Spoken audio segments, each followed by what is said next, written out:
오늘의 조선일보 사설은 평생 소득 40%를 세금 낼 청년들에게 세금으로 돈 퍼주겠다니 라는 제목입니다.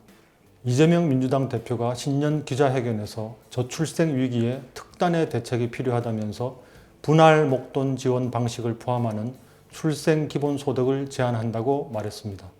4월 총선을 앞두고 자신의 기본소득 시리즈를 또 꺼내든 것입니다. 이 대표는 지난 18일 민주당이 총선 공약으로 발표한 저출생 종합대책에 더 추가되는 정책이라고 했습니다.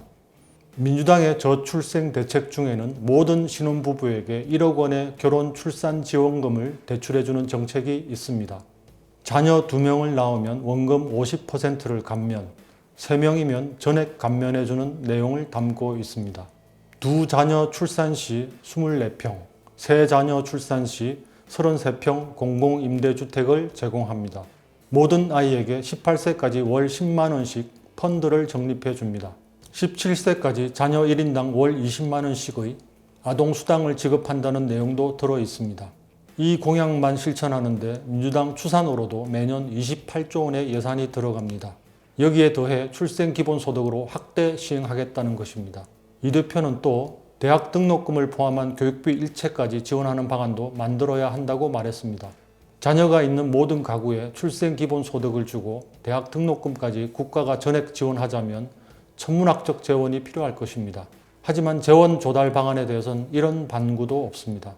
심각한 저출생 극복을 위해선 다양한 정책 아이디어를 검토해야 합니다. 그러나 우리 형편에서 도저히 감당할 수 없는 정책은 그저 득표용 주장은 될 수 있지만 현실성은 가질 수 없습니다. 이 대표의 출생기본소득이 바로 그런 주장일 것입니다. 이 대표는 선거 때만 되면 기본소득 시리즈를 내놨습니다. 대선 후보 시절엔 국민 1인당 연 100만원 기본소득을 지급하겠다고 했습니다. 19세에서 29세 청년 700만 명에겐 연 100만원을 추가로 주겠다고 했습니다. 이 대표는 전 국민 누구에게나 1000만원씩 초저금리로 돈을 빌려준다는 기본금융 공약도 내놨습니다.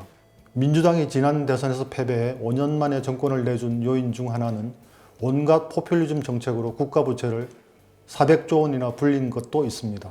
그런데도 교훈을 얻는 것이 아니라 이번 총선에서 또 기본소득 시리즈를 내놓고 있습니다. 2024 경제학학술대에 발표될 논문에 따르면 앞으로 나라빚을 갚고 재정지출을 감당하려면 2000년 이후 태어난 세대는 평생 소득의 40%를 세금으로 내야 합니다. 이 대표 주장은 세금 내느라 허리가 휠 청년들에게 세금으로 돈 퍼주겠다고 하는 것입니다. 오늘의 조선일보 사설이었습니다.